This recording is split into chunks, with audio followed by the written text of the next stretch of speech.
नमस्कार साथियों, हम देख रहे थे क्लास 10th एनसीईआरटी मैथ्स का चैप्टर 3rd।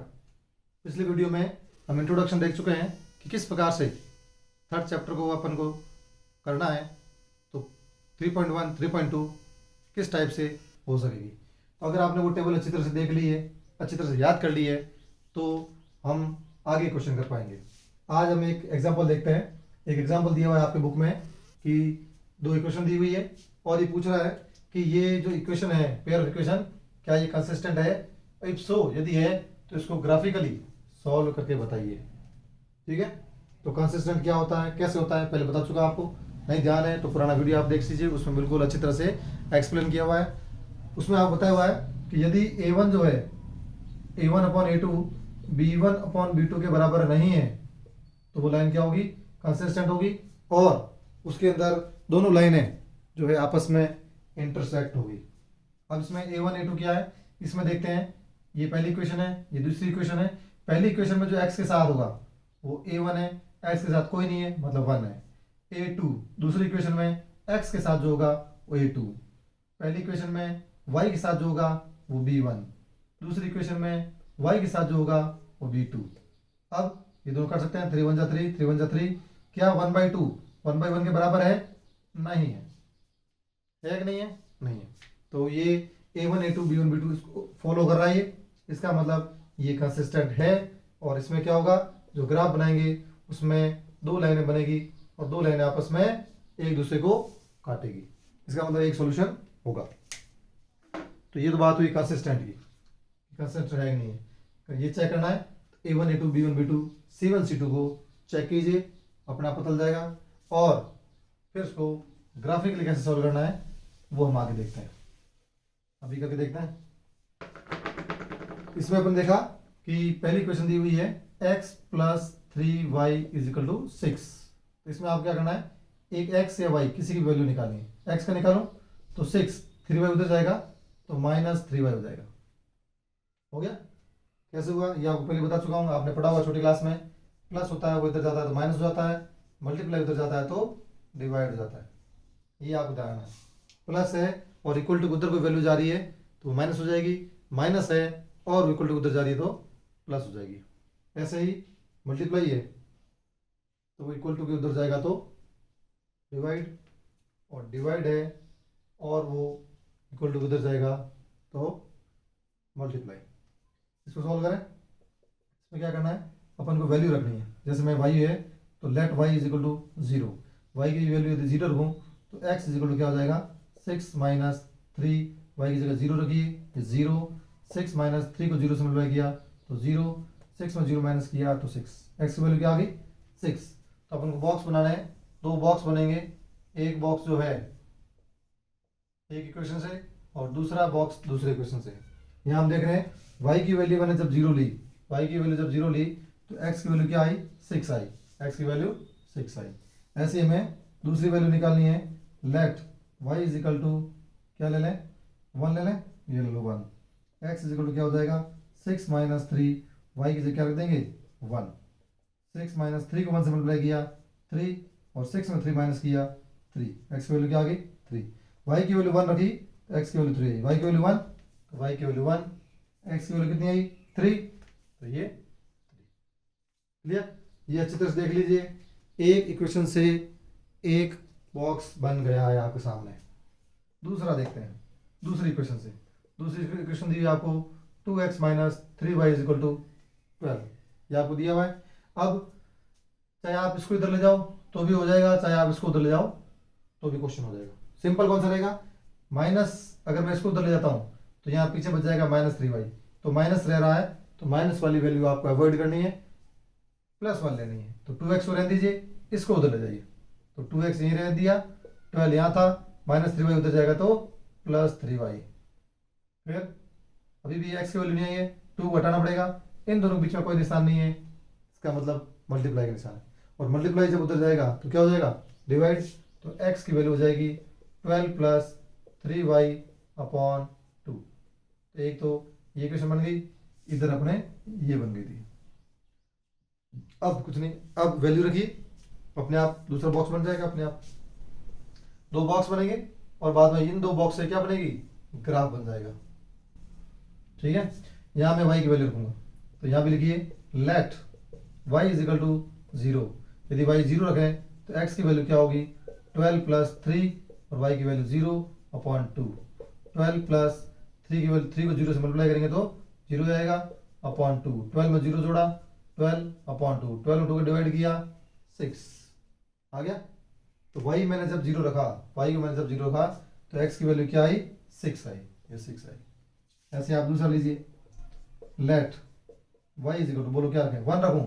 यदि मैं 1 रखता हूं तो कितना हो जाएगा, 3 1 1 3 हो जाएगा, 12 और 3 15 हो जाएगा। 15 में 2 का डिवाइड करेंगे तो 7.5 आएगा, वैल्यू ज़्यादा आएगी। तो हमें ये करना है कि वैल्यू कम से कम आए, ताकि ग्राफ पर क्या है बनाना आसान रहे। तो मैं 0 की जगह, ये 1 की जगह -1 ले लेता हूँ। -1 लेने पर क्या होगा, माइनस होगा, और माइनस होगा तो वैल्यू कम आएगी। देखते हैं रखकर, x is equal to 12 plus 3, y की जगह क्या लें, -1 अपॉन 2, 12 3 को 1 से किया तो 3, प्लस माइनस क्या हो जाएगा, -3/2। 12 में 3 किया 9/2, 9 में 2 को डिवाइड किया 4.5 आ गया ना। प्लस करने को 7.5 आ रहा था, लेकिन माइनस कर पर 4.5 आ गया। तो y की वैल्यू -1, y की वैल्यू -1, तो x की वैल्यू क्या आई, 4.5। क्लियर। तो ये दो इक्वेशन से दो बॉक्स बन गए। ये अगर आपको क्लियर है तो आधा काम पूरा हो गया। एक बार मैं वापस बताऊंगा आपको कि भी x plus 3y is equal 6 दिया हुआ है, ये लिख दी मैंने। फिर मैंने क्या किया, x की वैल्यू निकाल रहा हूँ, तो इस 3y को मैं उधर ले गया, 3y यहाँ प्लस में था, बराबर के उधर गया तो माइनस में हो गया। अब मैं क्या कर रहा हूँ, y की वैल्यू पुट करूंगा, x की वैल्यू अपने आप आती जाएगी। y की वैल्यू मैंने क्या की, पहले माना कि y की वैल्यू 0, तो यहाँ 0 रखा, 3 को 0 से मल्टीप्लाई किया, किसी को 0 से मल्टीप्लाई करते हैं तो 0 आता है, ये 0 आ गया, 6 में 0 गया तो 6 आ गया। x की वैल्यू 6 आ गई, y की वैल्यू 0 रखने पर, y की वैल्यू 0 रखने पर x की वैल्यू 6 आ गई, ये रख दी। दूसरे मैंने y की वैल्यू 1 मानी, तो यहाँ मैंने क्या रखा, y की जगह 1 रखा, 3 को 1 से मल्टीप्लाई किया तो 3 आया, 6 में 3 माइनस किया तो 3 आया। तो y जब मैंने 1 रखा, तो x की वैल्यू क्या आ गई, 3, x की वैल्यू क्या आ गई, 3। क्लियर, ठीक है। ये तो इसी वाली बात हुई। दूसरी इक्वेशन थी मेरे पास ये वाली, तो मैंने क्या किया, 2x - 3y 12 लिख दिया। फिर क्या किया, ये 3y जो था माइनस में था, इक्वल टू उधर गया तो प्लस में हो गया, बता चुका हूँ। माइनस में तो प्लस हो जाएगा, प्लस में तो माइनस हो जाएगा, ये नियम है मैथ्स का। ठीक है, तो इसमें ये 3y उधर गया तो क्या हो गया, प्लस 3y हो गया। लेकिन यहाँ पर x की वैल्यू निकालनी तो इस 2 को भी हटाना पड़ेगा, तो 2 का इसके साथ क्या हो रहा है, मल्टीप्लाई हो रहा है, और ये जब इक्वल टू उधर जाएगा तो डिवाइड हो जाएगा, इस पूरे में डिवाइड हो गया 2। ठीक है, अब क्या करें, y की वैल्यू रखी, y की वैल्यू 0 रखी तो यहाँ 0 आ जाएगा, 0 रखा तो 3 के साथ 0 करते क्या हो जाएगा, 0, 12/2, 12/2 बच गया, 12/2 में डिवाइड किया तो 6 आ गया। तो y 0 रखा, y 0 रखा, तो x की वैल्यू क्या आई, 6 आई, 6 आई। क्लियर, आगे आ जाओ। ये देखें y की वैल्यू -1 है, y की वैल्यू -1 रखें तो क्या किया, x equal to 12 plus 3, y की जगह मैंने -1 रख दिया। फिर -1 को 3 से मल्टीप्लाई किया, 3 बन जा 3, लेकिन माइनस प्लस क्या होते हैं, माइनस, तो क्या हो जाएगा, 12 - 3, 12 - 3 हो गया, 12 में 3 माइनस किया तो 9 आ गया। यहाँ थोड़ा आपको थोड़ा ध्यान रखना है, गलती नहीं करनी है, यहाँ पर -3 आएगा। ठीक है, फिर 9/2 आ गया, और 9/2 मतलब 9 का आधा कितना होता है, 4.5, तो 4.5 लिख दिए। y की वैल्यू -1, y की वैल्यू -1, तो x की वैल्यू क्या आई, 4.5, 4.5। क्लियर। तो ये तो बात हुई अपने कैसे दो बॉक्स बनते हैं वो। अब अपन क्या करेंगे, इस बॉक्स से ग्राफ बनाएंगे। अगर आपको ये क्वेश्चन समझ में आ गया तो इसके जैसे 3.1 के लगभग सारे क्वेश्चन आपको हो जाएंगे, क्योंकि सभी में यही करना है, बस वही बॉक्स बनाना है, वही ग्राफ बनाना है, वही बॉक्स बनाना है, वही ग्राफ बनाना है। तो बस आपका ये कंसेप्ट क्लियर होना चाहिए। मैथ्स में यही है, याद कुछ नहीं करना पड़ता है। अगर आपके कंसेप्ट क्लियर है, मेथड आपको आता है कैसे करना है, तो बड़ी आसानी से चाहे कैसा भी क्वेश्चन आ जाए एग्जाम में, कैसे भी वैल्यू चेंज कर दे, आप आराम से कर पाएंगे। तो देखते हैं जरा कैसे होता है। अब मैं क्या करूँगा, ये y एक्सिस हो गई और ये हो गई x एक्सिस। आप इसको क्या करना, ग्राफ पेपर लेना, ग्राफ कॉपी में, और उसके ऊपर इसको बनाना, तो बिल्कुल एक्यूरेट आंसर आएगा। ठीक है, अब मैं इसको अंदाजे से ले रहा हूँ, यहाँ तो मैं 1 2 3 4 5 6 7, 1 2 3 4 5 6 7 1 2 3 4 5 6 7 1 2 3 4 5 6 7 ये मैंने अंदाज इसलिए किया है, लेकिन उस ग्राफ पेपर में बिल्कुल बॉक्स बने हुए तो बिल्कुल बराबर बॉक्स लोगे तो आपका एक्यूरेट आंसर आएगा। ये 2 3 4 5 6 7 ये कौन सा एक्सिस है? X axis. ये कौन सा एक्सिस है? Y axis. ठीक है। अब ये प्लस में, इधर वाले क्या होंगे? माइनस में। -1 -2 -3 -4 -5 -6 -7 ये वाले किस में होंगे? +1 है तो प्लस लिखने की जरूरत नहीं है। 2 3 4 5 6 7 वाई एक्सिस में नीचे क्या होंगे? माइनस में -1 -2 -3 -4 -5 -7 ये हो गया, ये हो गया। चलो ये तो बात हुई ग्राफ। अब क्या करेंगे अपन, उसको कैसे प्लॉट करना है उन नंबरों को ये सीख लेते हैं। x की वैल्यू 0, y की वैल्यू 0, x की वैल्यू 6 और y की 0 है तो y 0 है तो ये 7 6 5 4 3 2 1 ये 0 आ गया। 0 सारे ये होंगे चाहे y हो चाहे x हो। ठीक है। दूसरा वैल्यू बता रहा है x की वैल्यू 6 तो x कहाँ पर होगा? इस लाइन पर। 6 किधर होगा? इधर, क्योंकि प्लस इधर है, इधर क्या है? माइनस में। तो 6 कहाँ है? 1 2 3 4 5 6 ये रहा।